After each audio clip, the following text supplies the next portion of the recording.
अजीज नाजरीनों, सामीन, दोस्तों, साथियों, उम्मीद करता हूँ कि आप सब खैरियत से होंगे। अक्सर औकात हम जिस मुआशरे का हिस्सा हैं, आप और मैं जिस मुआशरे में रहते हैं, हम उस मुआशरे में लफ्ज़ अक्सर औकात एतमाद का बड़े पैमाने पर सुनने के अतबार से, लिखने के अतबार से या बोलने के अतबार से इसका इस्तेमाल करते सुनते हैं या दिखाई भी देता है। आज हम मुख्तसर तौर पर और मजमूई तौर पर आज लफ्ज़ एतमाद के पस मंज़र पर बात करेंगे।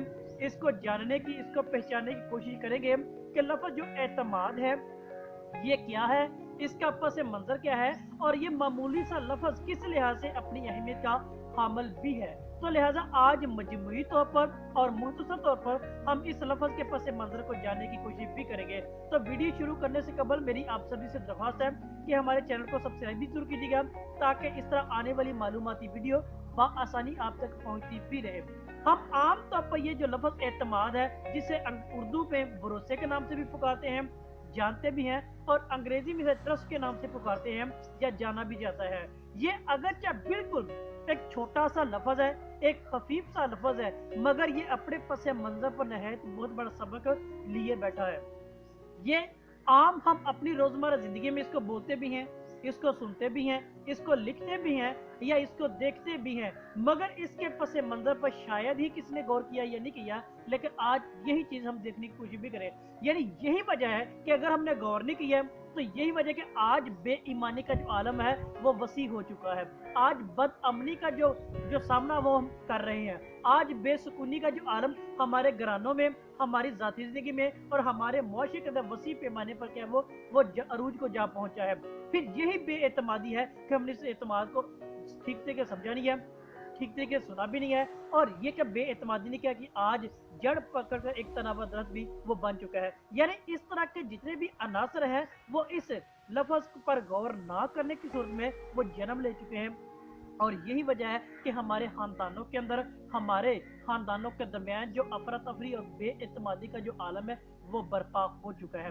यानी सिर्फ अगर इस लफ्ज पर थोड़ा सा गौर करें, इस लफ्ज पर गौर करने की कोशिश करें, लफ्ज जो एतमाद है, लफ्ज जो ट्रस्ट है, एक खफीफ सा है, मगर इसको पढ़ने के लिए तकरीबन ज्यादा से ज्यादा 1 सेकंड लगता होगा, मगर इसको 1 मिनट सोचने के लिए ज्यादा से ज्यादा लगता होगा, और 1 दिन को समझने में भी लगता होगा, लेकिन पूरी जिंदगी इस लफ्ज को क्या वो साबित करने में लग जाती है, इसको प्रूव करने में लग जाती है, जिसका कबूल नजर सानी कर ही सकते हैं। यही क्या है, एतमाद है। आज इस एतमाद पर हमने गौर किया, इस एतमाद को हमने देखा, इस एतमाद पर पस मंजर को जानने की कोशिश की कि लफ्ज एतमाद क्या है। ये एक दो खानदानों के मबैन, 2 अफराद में वो एक कनेक्शन है, वो एक राब्ता है, वो एक लिंक है जो उन दोनों को करीब लाने का सबब भी बनता है।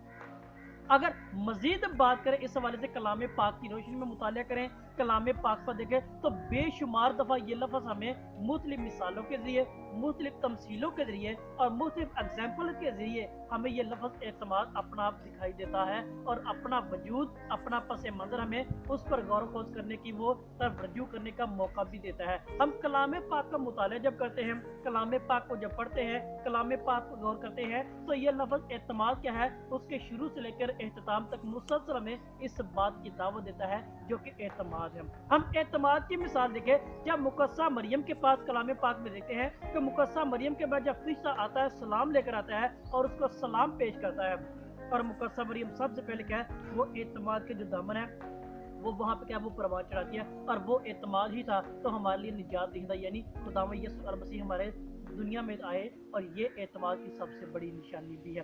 फिर अगर यही बात करें तो उस 12 बरस की जो औरत जिसका खून जारी था, उसने यीशु के कपड़ों को सिर्फ हाथ ही लगाया था, वो कहती थी कि मैं सिर्फ उसके कपड़ों को छू लूंगी तो शिफा पाऊंगी। ये एतमाद की बेहतरीन निशानी है। फिर जब 2 डाकुओं को कोहे कलवरी पर यीशु के साथ दाएं और बाएं उनको सूली चढ़ाया गया था, एक डाकू यीशु को तंज करता है, मगर एक क्या है, यीशु की तरफदारी करके अपने साथी को झिड़कता है, और वो क्या, वो एतमाद की बेहतरीन मिसाल है। इसके अलावा बेशुमार मिसालें में कलाम पाक में एतमाद की मिलती हैं, जो कि एतमाद अपनी मिसाल आप है जिसकी मिसाल दुनिया में मिल नहीं सकती। मुकस्सा मरियम इसकी बेहतरीन मिसाल है कि जब फरिश्ता उसके पास आया, सलाम कहा और उसने एतमाद को परवान चढ़ाया और हमारा निजात दीना दुनिया में आया, ये एतमाद है। अजीज दोस्तों, साथियों, आज हमने इस एतमाद को जाना, आज इस एतमाद के पस मंजर को पहचाना है। उम्मीद करता हूँ ये मेरे लिए और आपके लिए ایک رہبری کا، ایک کامیابی کا سبب بھی ہوگا۔ اگر آپ کو ویڈیو پسند آئی ہے اسے لائک و شیئر ضرور کیجیے گا اور اپنی قیمتی رائے سے آگاہ بھی کیجیے گا۔ آپ سب کا بہت شکریہ۔